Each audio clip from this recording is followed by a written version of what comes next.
Gray, Tom Lockhart, thanks for joining us today. Thank you. Chuck, we'll go ahead and start with you. Is there a specific reason or issue that convinced you to run? Well, I'm very concerned with the direction of the state and the direction of the leadership in House District 57. Tax increases have occurred during the last term in office, a 10-cent per gallon increase in the gas tax. And the reality is that our surplus that we had, our general fund surplus, was spent away over the past, since 2002, spending has nearly tripled. I'm very concerned about that. I think we need to get the government under control. I'm also very concerned about the direction of using any means to justify an ends. Yeah, SF 104, I think, was the wrong way to go about this. They could have done impeachment or passed a constitutional amendment if they wanted to do what they did, but I'm very concerned about what it does to the state when they take away 95% of the duties of the elected state superintendent, give it to an appointed bureaucrat, when the state constitution says, and this is a quote, that the superintendent shall have general supervision over the public schools. And it was, I think, very uplifting that the state Supreme Court declared that unconstitutional. I'm very concerned about that sort of idea that the Constitution is meldable. I'm also concerned about the Common Core. I think the needs of a student in Philadelphia are different from those in Casper, Wyoming. And I talk to people going door to door every day who see the same thing. And I think we need to get out of the Common Core and have stronger Wyoming standards with all the stakeholders here in Wyoming involved in them. And I think that as a local paper, that's something that would be very conducive for all of us to be involved in, which is setting strong local standards rather than just taking a piece of paper that the federal government has written. Because I think things like that spoil over time, in addition to the fact that I think it's wrong from start to finish to do that. And I think it's just going to get bigger and bigger and bigger over time. The federal government can't even balance its budget. And yet they want to get involved in more and more things. Education was something that before 2002 was really totally pretty much a local issue, and then we began getting involved, the federal government began getting involved in it with No Child Left Behind, and we see it just continuing on, even though the consensus is on both sides that No Child Left Behind didn't work. So I'm just all around concerned with the direction in House District 57. I want to represent House District 57 in a way that all of us drive that cowboy around on our license plate, and I want to represent it in that way and move in a more conservative direction, more fiscally prudent, and thinking about the future, the leveling off of our mineral revenues that have been projected. So that's kind of different reasons why I'm concerned about the leadership in House District 57 and Wyoming in general, and why I want to play a part in that. Thank you. Tom? Well, first of all, thank you for the opportunity to visit with you about why I'm running. I've always had an interest in the legislature and have been involved as a businessman before I was in the legislature, and then, of course, the elections since 2000 until this election. And part of the reason I continue to run is a lot of things got started, and a lot of them are working well, and a lot of them need a little more work on them, and so that's the reason. I think your question was, why am I running now? And it's because I think there's some things that need to be continued. In the time that I've been in the legislature, we've started a number of things that were new to the state.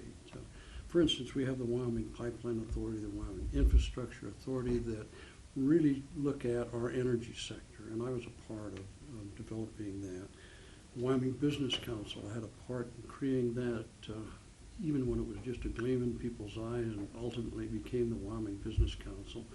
And it needs some retooling, if you will, at times, but that's the nature of organizations that you have. And one of the interim topics that we're working on this year is to take a look at it and see how we've done, what can we do better, what can we do in the future. So those things are just on the stage. I like this state, and I noted one of the things that was mentioned just a moment ago is kind of cowboy ethics.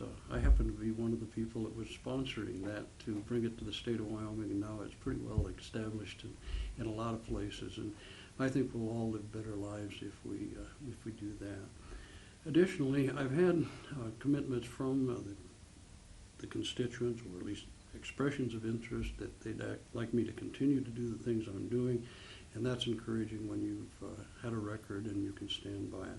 So I think for reasons, personal reasons, we enjoy it. My wife, I'm fortunate, is able to share a lot of that with me, and it's a job that needs to be done, and I'm doing my best to do that. So that's, for starters, I think where I am. Question for you, Tom. Describe a vote you've made that you do differently if you got the chance. Well, you give me a little attitude on that, and I appreciate that. A lot of people have asked, would I voted on Senate File 104 today knowing what I know now? And I reflected on that because that's been asked at other times, and the answer is yes, I would have. The background that I experienced, and a lot of the legislators experienced, as a matter of fact, 2/3 of the legislators voted for Senate File 103, was that we knew that there was some disconnects between the responsibilities of the legislature and the superintendent of public instruction's financing primarily.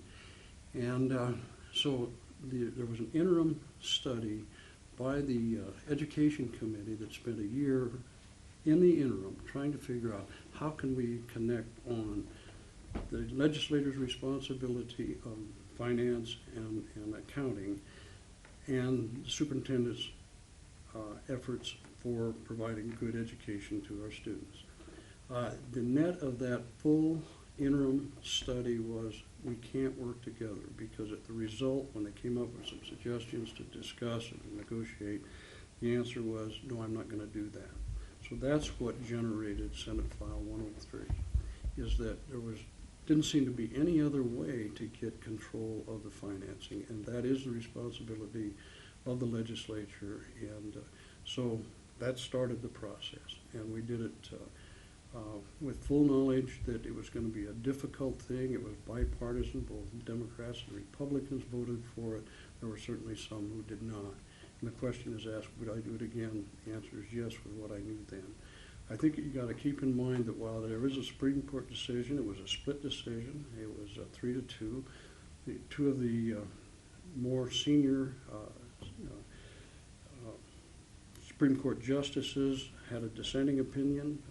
It was strongly written, as was that. But it was the decision of the Supreme Court and the process. So they said we went too far. It went back to the lower court, and the lower court, we reacted to what they directed, and we've now taken care of all of the questions that were answered or asked in that, and had a final report that is public information. So that's one that I'm asked about before, and you ask, is there any others that I would have changed? Probably. I've had 13,000 votes, so there's a lot of things that I might have done a little differently, knowing now what I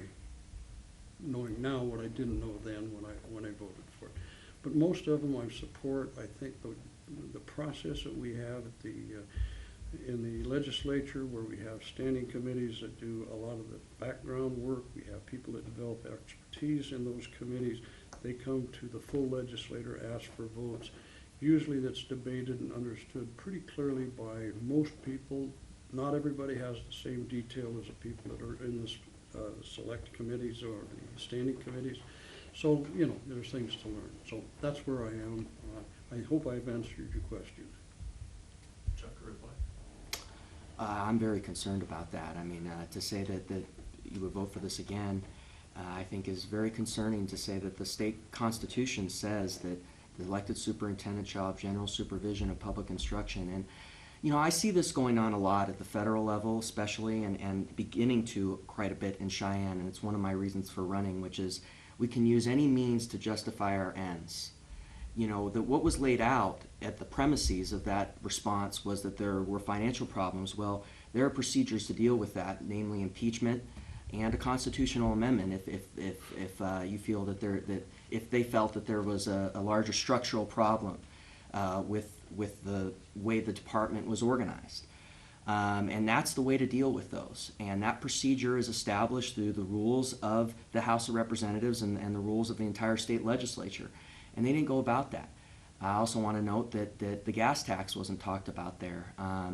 And I think I'd be also concerned with all the budgets since 2002, which have nearly tripled spending. I'm very concerned about the increase in spending. The mineral revenues are continued to project to level off. So we need to get this government under control, and that's why I've talked about priority-based budgeting at the agency level.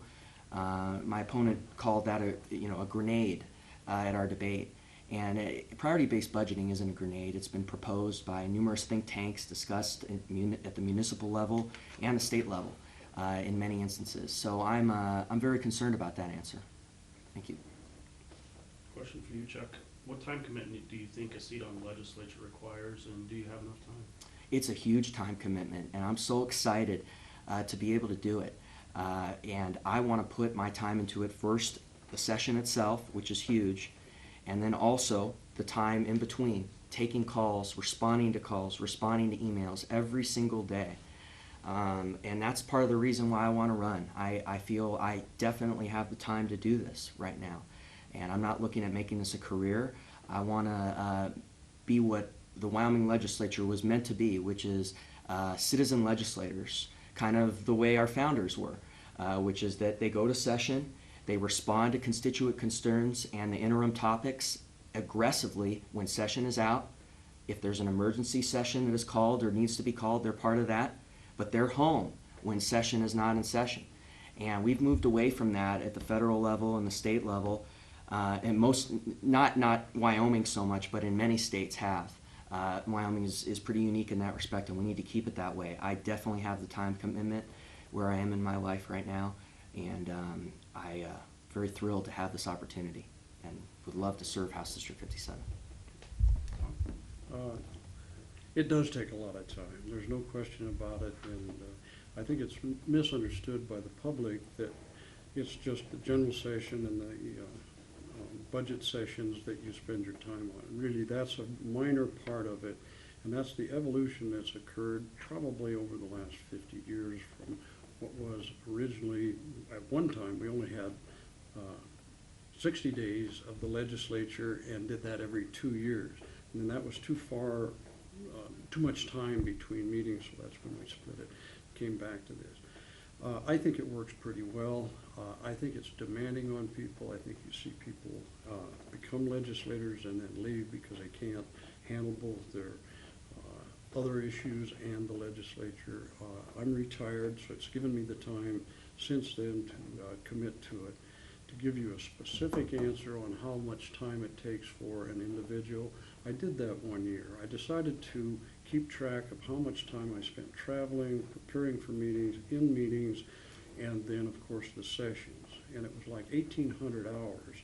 And if you were a practicing attorney and you had 1,800 billable hours, and that includes travel and those kinds of things, that would be a very good year for you. And so it's almost full time. And I think that's something we probably ought to look at as we go forward.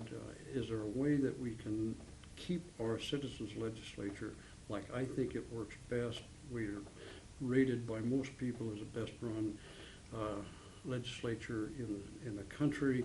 We don't want to lose that, but there's a real burden for the people that sign up for it, and I think it needs some work going forward. But I have the time, and I spend it. I commit it to it because I love this state, and I've got a record of showing that I do social or service issues. Let's talk about road funding.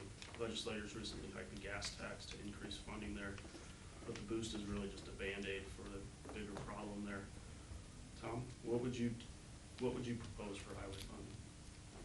Well, that is a big question, and there's been a lot of work done on it. I think this was a decent step because it gives a consistent funding source for highway maintenance. It's not really the construction and rebuilding. It's just really a maintenance fund. That turned out to be about $47 million in the first year, and I think that having a firm source is a good one, but that isn't all of the answer on it. I think we need to do everything we can to get the efficiencies out of the Department of Transportation. There's been some work done on that, some looks by the legislature. It's the Transportation Commission is a standing committee for that one, and they look at it and try to find out if there's other things that they could shift priorities on so that the highways stay good. Highways are very, very important in our state because that's how we get around. Most of the time it's travel and it's long distance, big state,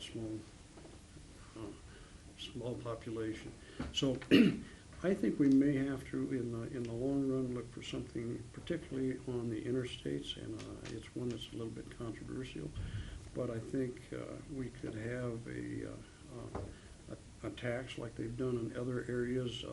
Colorado's got one where you can just drive through, they pick up your license, they send you a bill for a tolling fee, and that helps pay for that. So it's a user fee that goes to pay for something. A lot of the big expenses are on the interstates, and that's a way we can have others pay for part of it. And as it's been mentioned often, about 57% of the taxes are paid by people that pass through our state on the gas tax, and the same sort of thing would be true on people that use the interstate.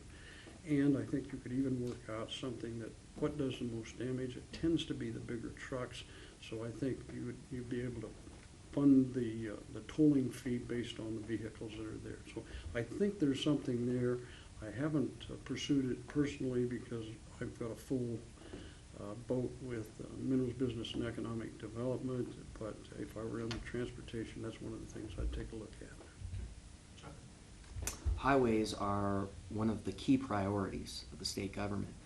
And I think the problem is, we see this with Game and Fish, the strategy of moving an agency's budget to the general fund. And my opponent voted for, I believe it was SF 59, which sort of is along the lines of this strategy. And the discussion has been to continue in this direction. So what happens is the agencies that were previously not funded by the general fund are moved to the general fund. That creates a crisis for the things that were previously funded out of the general fund. And I'm very concerned about that direction. And I think that movement is where the key problem is, because what it does is creates a crisis. And then we get to this conversation here that we're at now. So we need to be, and this is a general trend in our country as a whole. We see this, with the way they do federal budgeting. We need to look at the consequences of our actions. Every single action we take for another agency has an effect for things like highways. And that's about being, having statesmanship in the legislature, seeing that effect, having that voiced on the House floor, so it's not just every single vote is isolated, about things like Game and Fish moving to the general fund. I think that's wrong to just isolate votes like that. We always need to be thinking about the consequences of things like that. And I think the general direction that they've moved in towards moving agency budgets to the general fund is part of the reason why we have this crisis, and I want to move away from that. And I think that's the answer. Start with you, Chuck. What should Wyoming do to strengthen the market for its natural resources, and specifically coal? Well, I think we need to fight the war on coal.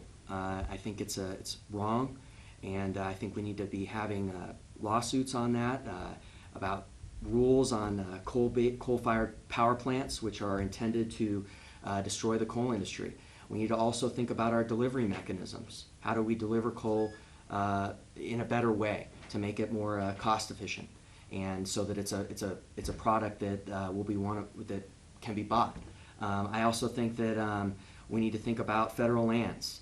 The federal lands have an enormous amount of coal on them, the Powder River Basin, and it's just sitting there. Those are resources that we own as the public, and our state constitution at the time of our admission said that the federal government was going to hold them as a trustee. Well, if they're not going to do anything with these federal lands, then maybe as a trustee they should do what Nebraska did, which is turn them over to the states, and then we can manage them and properly manage the resources on those. So those are some ideas about the coal industry that I have. Thank you for that question in particular, because the Minerals Committee and myself personally have been very, very involved in trying to do things to continue the coal work and processes in the state. It's a multi-item task. One of which is how do we push back on the federal government? One of the things that we've done, and I was a principal in that, is we put together what's called the Energy Producing States Coalition. started out with 4 states, it now has 18 states on it, and we go together to push back in all of the states on these issues. For instance, West Virginia has a problem in coal just like we do. It's a big thing in their state, and they are having big impacts. We work with them. They've joined this coalition, and that's across the nation in 18 states. And then in turn, we help them on their issues because they have federal issues. You know, we think about our federal lands here. Well, the states along the Gulf Coast have federal control over their development. Their offshore drilling is complex like our federal lands drilling and development is. So that coalition, I think, is something that can work. It's been a work in progress for about 5 years to get it to the status it is. Additionally, there's another effort that I've had a piece of that makes sense, is that we created the School of Energy Resources, a separately funded function at the University of Wyoming to get them to focus on the energy sector. And as a component of that, we have a group that looks at advanced conversion technologies, so you can take the coal and convert it to something else, to a higher value product. And so that's 2 of the things that kind of come together in the long-term use of our coal. And maybe coal to diesel will be one of the things that will really fit a need of the country and can be driven by Wyoming and actions taken by the legislature and ultimately the university research. So there's a lot of things in that. I'm not sure I've touched on all of the things on coal. Rail is an issue, another issue that deals with coal, and if we can get more rail access to the East Coast or the West Coast, and then from there overseas. I've made one of the trips to the Far East. A lot of people have done that. We've looked at trying to get opportunities to ship out of the West Coast. I think some of those will be productive. They're a work in progress. It's a very controversial thing in California, Oregon, and Washington as far as shipping coal. But I think the balance of interest will ultimately straighten out so that coal can get there. So there's another way of continuing our coal. It has the railroad issue, getting from here to there, and then it's got the port issue. I'm one of the few people in the state, and I mean, I don't know, not very many have gone to one of those ports. I went to the one in Vancouver, BC, where they export a lot of coal, primarily Canadian coal. We have a little bit of Wyoming coal through there. As the day I was there, I asked, "Where's that coal from Wyoming?" They showed us that pile. I said, "Doesn't that look like bitter coal?" The guy wasn't convinced that it did. But anyway, they're very good operations. It's getting that concept accepted, and good jobs for the people there. That concept accepted by the Washington, Oregon, probably are the 2 states that you'd have a chance of getting other export locations.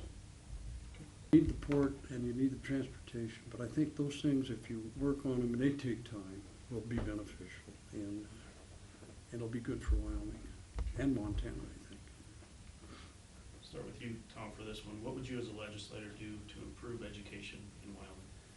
Well, I spent 4 years on the education committee, and it's a challenge because everybody has interests in it and that kind of thing. As you know, the Wyoming legislature did not fund any use of Common Core, and that was part of what we heard was the arguments against Common Core was that you have to accept their facts. I don't think the legislature's ever, I know they haven't, they've never voted for Common Core, and nor has the administration. That just isn't how that's gone. It's gone back through the education committee. So I'm bouncing around a little bit on education. I think we need to get back to where we use the principals in the school as the people to have the schools work. I've seen that explicitly happen even in House District 57, where we had a principal move into a school that was having difficulty, had hardship kids in there and learning challenges, and it turned it around by having a principal. So we've got to recognize how those principals can help right in the school, how there's school buildings, and get that job taught better. I think that's an important one. Recognize the ones that have the good skill sets to do that, get them into those jobs. And that comes back to local control. We've got to have it done with the local people, and they have to make that decision. They have to pick those leaders, and they have to get it done that way. And I think with that, we'll continue to have good kids' education, which is very important to all of the families in Casper. Chuck? I think it goes back to the principle that has made this country great that I think we've moved away from over the past few decades, which is the recognition of the difference between the powers of the federal government and the roles of the federal government, the state government, and the local governments. I believe that the federal government being involved in education is wrong. I believe the Common Core is wrong. The needs of students in one city like Philadelphia are different from Casper, Wyoming. I think we need to understand that and get ourselves out of the Common Core and return control to the local districts. I believe the State Board of Education needs to be moved to being elected, entirely elected. And I think we need to recognize that the local school districts are where the innovations are going to come from, where the stakeholders are going to be involved in, and where we can get the most local involvement and the parental involvement, which is absolutely pivotal. Start with you, Chuck, for this one. And similar to roads, game and fish funding is an ongoing problem with the department stuff between rising costs and capped fees. What would you propose as a solution to the department's funding woes? Well, I think Game and Fish needs to go back to its original mandate, which is game and fish. And it's expanded over time, so its budget is expanded over time. And that means that now that the budget is expanded, there's proposals to move into the general fund, which is wrong. That's the direction that moves us into funding problems with things like highways. And we have plenty of revenue in this state. We can make it work through the budget that Game and Fish has had in the past, and they made work. But getting involved in things like bird farms, they did a study on bird farms based on the budget that is allocated to bird farms in Wyoming and the number that come out of those bird farms. We're paying about $28 a bird, and if you compare it to private bird farms, it can be as low as $2.50 a bird. Things like that, which are just huge expansions of the role of game and fish, mean that the budget gets too big, and then there's a crisis. And the way the legislature has, moved, and when there's these crises, is to move it to the general fund, and that creates crises in another area, which is the highway funding. All these things have effects on one another, and we need to recognize when we debate these issues all the chain and the way everything has a role on another thing. And I think that's very important in this issue because it's not just in isolation. I think there's a real issue here with game and fish and financing, and it has been paid primarily by the licensing. And I think what we've done is we've moved away from the fishing and hunting kinds of benefits and pricing to other issues assigned to the game and fish. But I'd like to back up way back to the very first question, and that is the legislature does ask agencies for prioritization, and they prioritize their stuff. The legislative standing committees bring their priorities to the process of making the decisions. We hear that we just add money. That's not accurate. We look at the prioritization. So when you get to the game and fish committee or financing, I think there are those things that are really beneficial to the hunters and the fishermen. And that can be some habitat, there's some other things in that.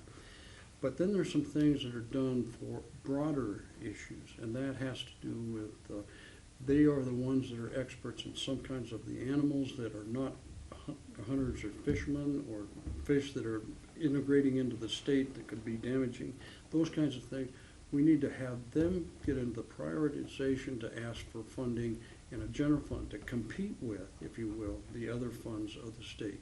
And we'll have to say, okay, that's something that they can do, but it isn't the hunters and fishermen to pay for that. So that's where I am on that. I think we need to look at that, and that should be done in the legislative process, which includes the standing committee looking at that. If they decide that's a good idea, bring it through the whole legislative process, the votes and so forth.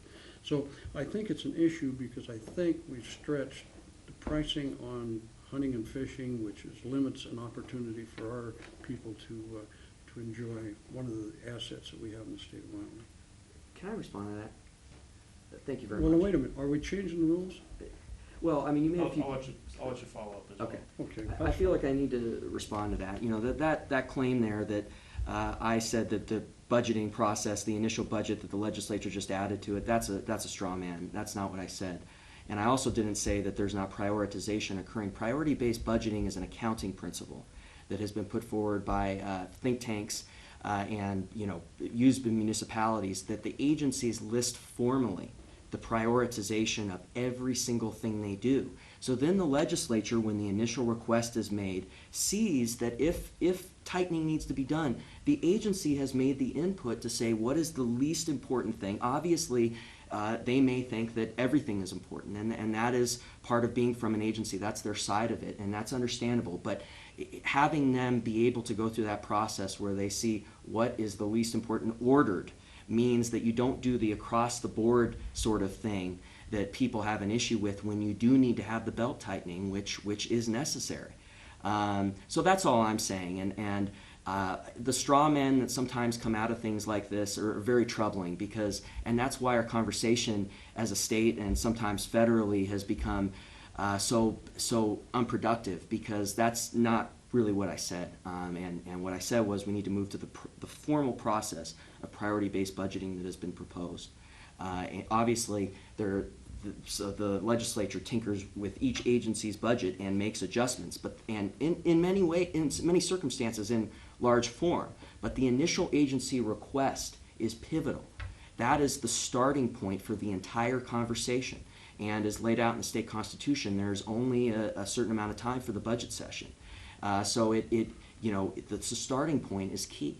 And I think we need to talk about where the starting point is. That's all I'm saying.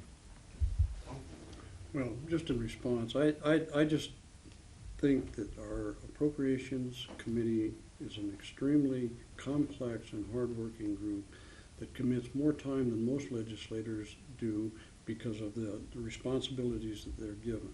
And that when you hear things that are not accurate about what they ask from the agencies, which is this prioritization, and there's different accounting systems, as we all know, but they are asked to do that. Now, that doesn't mean that the Appropriations Committee looks at it as their priorities or agrees with their priorities, nor does the balance of the legislature when the arguments are put before the full Senate and House.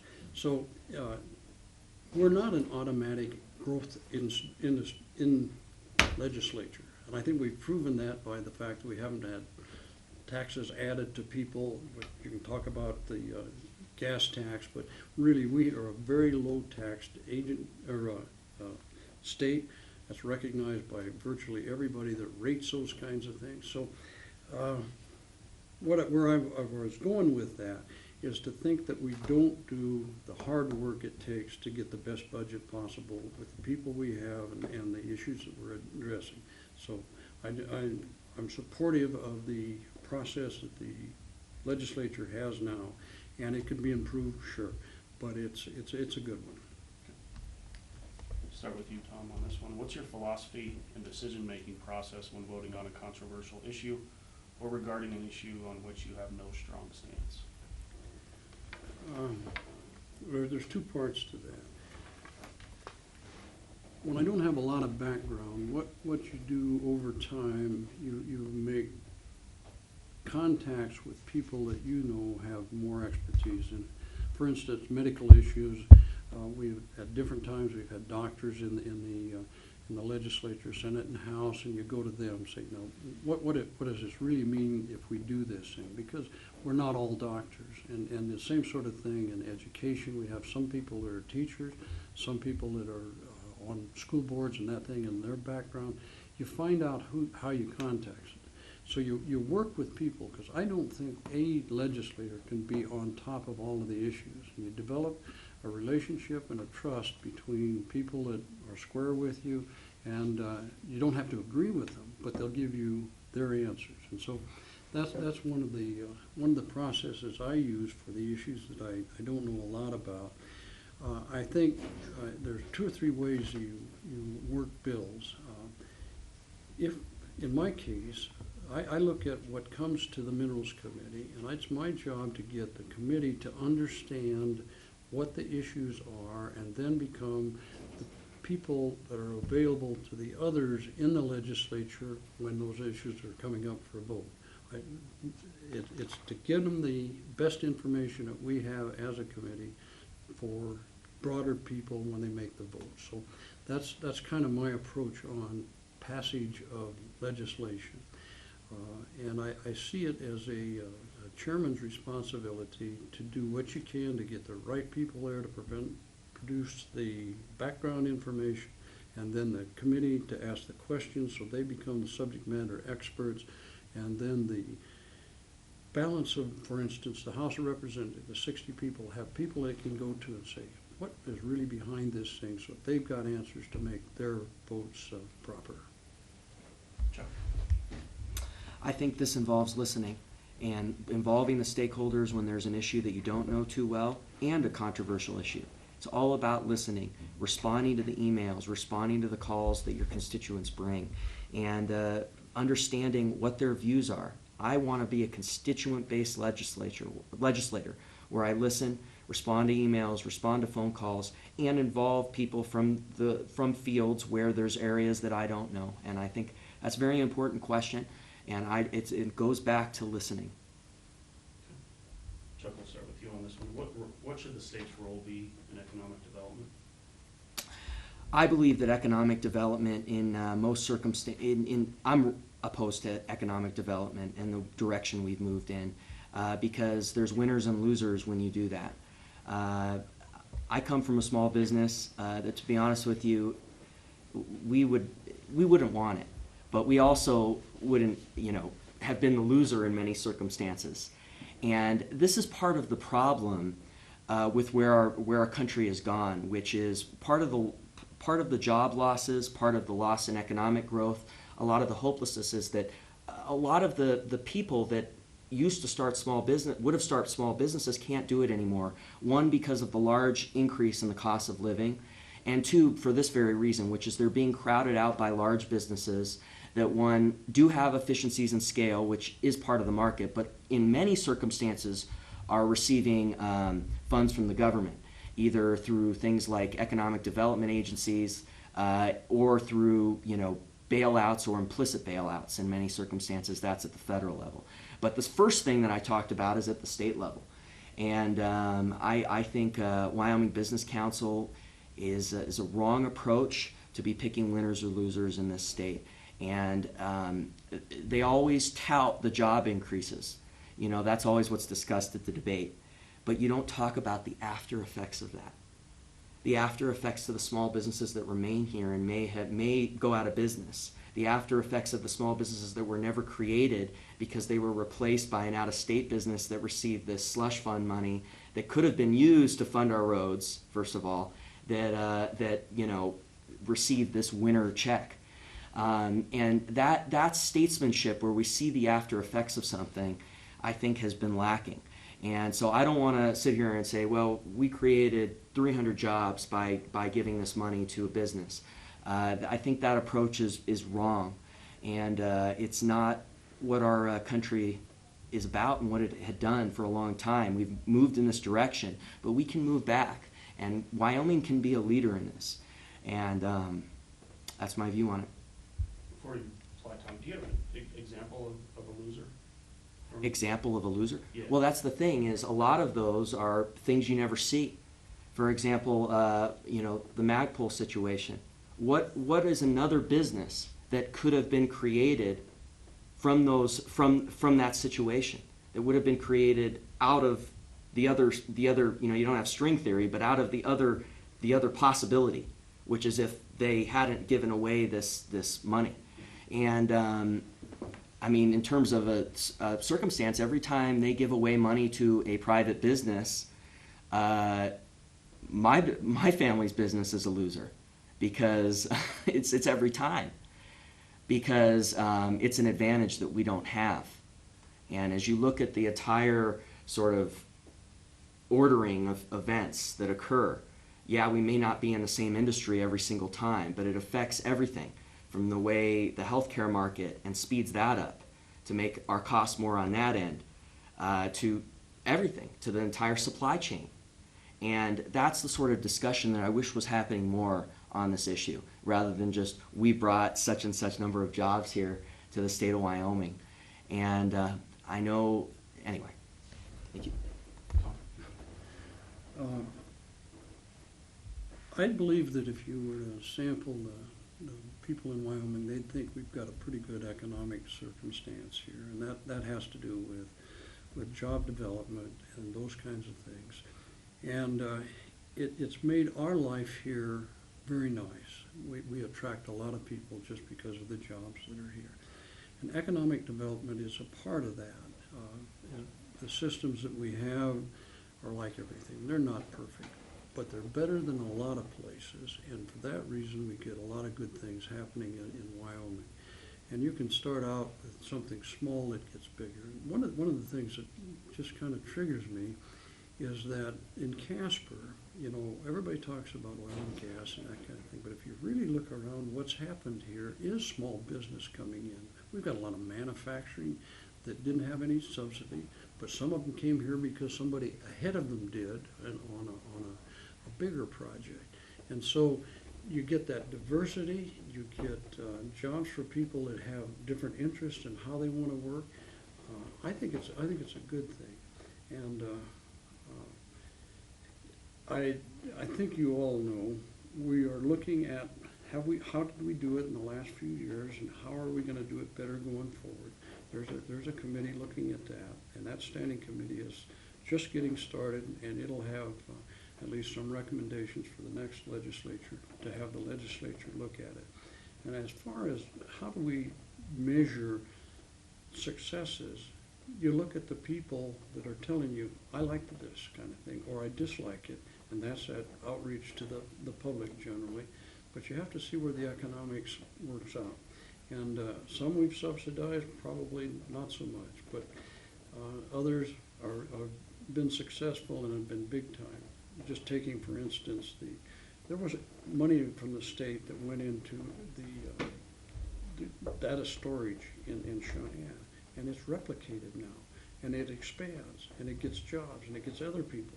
So I think we have to do it, and if we don't do it, the other states are going to clean our clock. But right now we have good employment, we have good jobs, we have good job growth, good economy. So I'm in favor of it.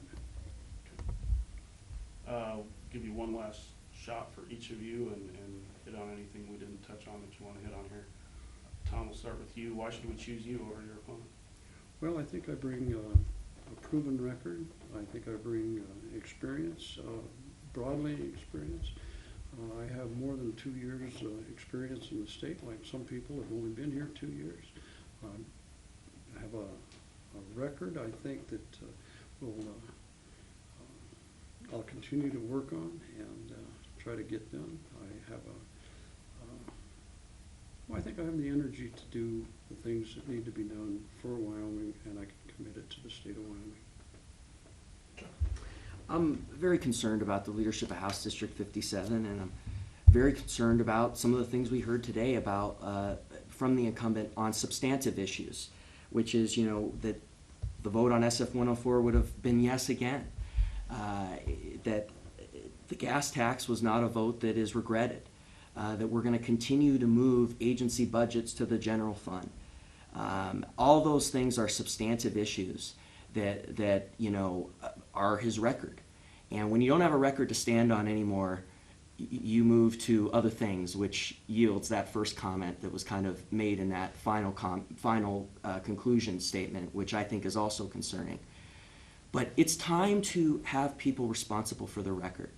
And I believe it's time for a new direction for House District 57. I believe this editorial board can make a real statement. You know, I may not agree with every single thing with the editorial statements of the paper on policy issues, but I believe that there's a principle here which is standing on our record and about leadership, about thinking about the direction of our state, the effects of everything we do on budgetary terms, that I think this editorial board, I would really appreciate your consideration, and I appreciate this time, and I think you know, there's a potential to really make a statement about moving forward in a professional way and having the conversation we need in Wyoming, which is the one that we all drove here, which is that cowboy on the back of our vehicles, and that I think we've moved away from with our big spending increases, our tax increases, creating crises, the sorts of things that the federal government has been doing since the beginning of the 1900s that has yielded $17 trillion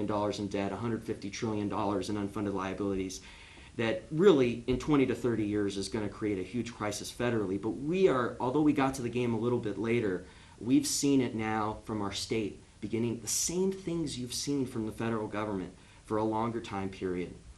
And I think, you know, the sort of things where we just move any means to justify the end, which is SF 104, rather than moving forward with the processes that are laid out in our Constitution.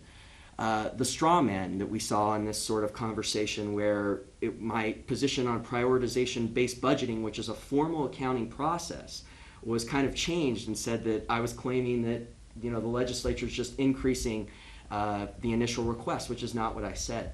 That was sort of a straw man, and is a technique that has been used more and more in our political processes when the record wants to not be focused on. All these techniques, I think, that are not about leadership in House District 57, talking about the issues, thinking about everything we do. You know, and I understand that the Appropriations Committee asks the agencies to prioritize, but priority-based budgeting is a formal process that has been written up as an accounting principle. And that's what I was talking about. And to have straw men like that, that's the sort of thing that makes our political process spoil and prevents us from having the right conversations, which is about representing Wyoming in the way that we had on our license plate on the way here today to going about our lives. So I really appreciate this opportunity, and thank you very much. Chuck Gray, Tom Lockhart, thank you for your time. Thank you very much.